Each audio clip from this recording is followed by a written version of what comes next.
विद्यार्थी मित्र हो, आज आपण आर्थिक नियोजनाच्या समस्या या अभ्यास घटकामधील प्रकल्प मूल्यमापन, ज्याला आपण प्रोजेक्ट इव्हॅल्युएशन असं आपण म्हणतो, या अभ्यास घटकाचा आज आपण इथे विचार करतो आहोत. प्रकल्प मूल्यमापन ही व्यवस्था वैयक्तिक पातळीवरती, त्याचबरोबर सार्वजनिक ठिकाणी ही वापरण्यासारखी ही पद्धती आहे. खरं तर प्रत्येक विकास कामाकरता किंवा विकास प्रक्रियेमध्ये नियोजनाला महत्व आहे.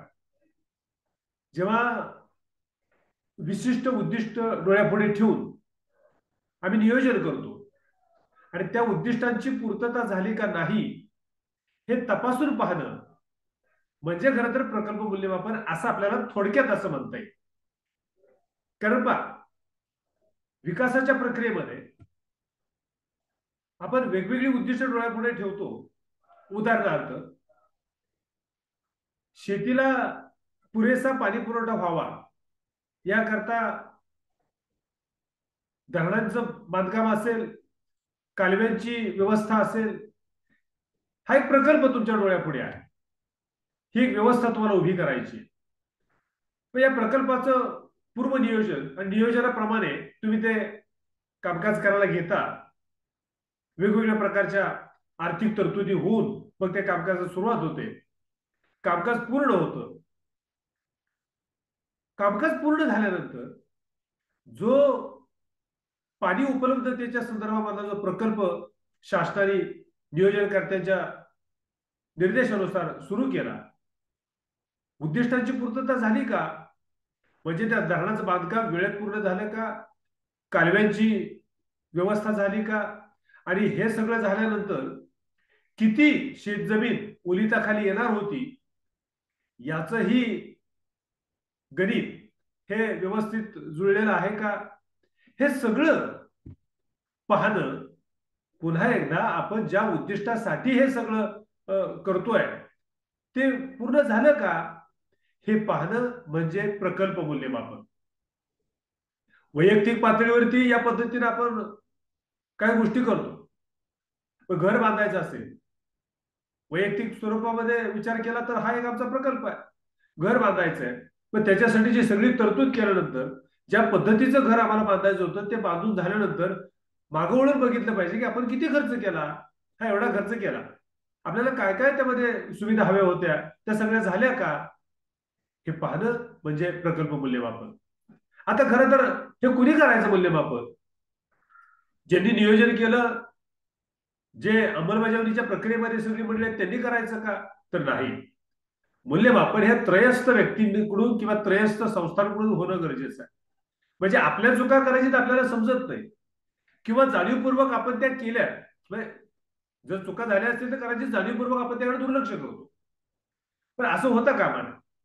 प्रकल्प मूल्यमापन करत असताना प्रकल्पाचं नियोजन झाल्यानंतर, त्याची अंमलबजावणी झाल्यानंतर त्रयस्थ तज्ञ व्यक्तींच्याकडून किंवा तज्ञ व्यक्तींच्या संस्थेकडून त्या प्रकल्पाचं मूल्यमापन होणं आवश्यक आहे.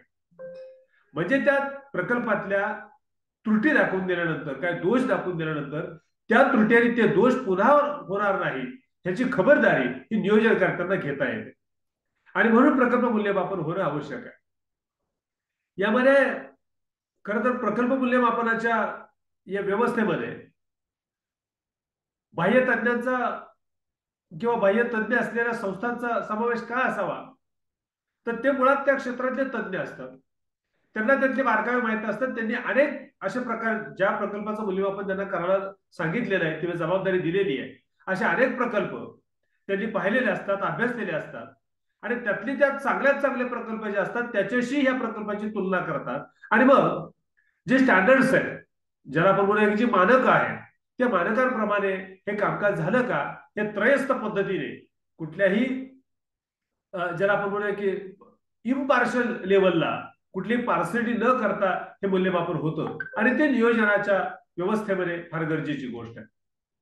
खरं तर सुयोग्य अभ्यास ही मूल्यमापन ही एक सुयोग्य अभ्यास पद्धती आहे. आणि सुयोग्य अभ्यास पद्धती असल्याबरोबर एक तर्कसंगत कार्य करणारी व्यवस्था आहे, तर्कसंगत कार्य करणारी. खरं तर मूल्यमापन हे 4 टप्प्यावरती केलं जातं. पुढे आपण बघणार आहोत ते 4 टप्पे कोणते.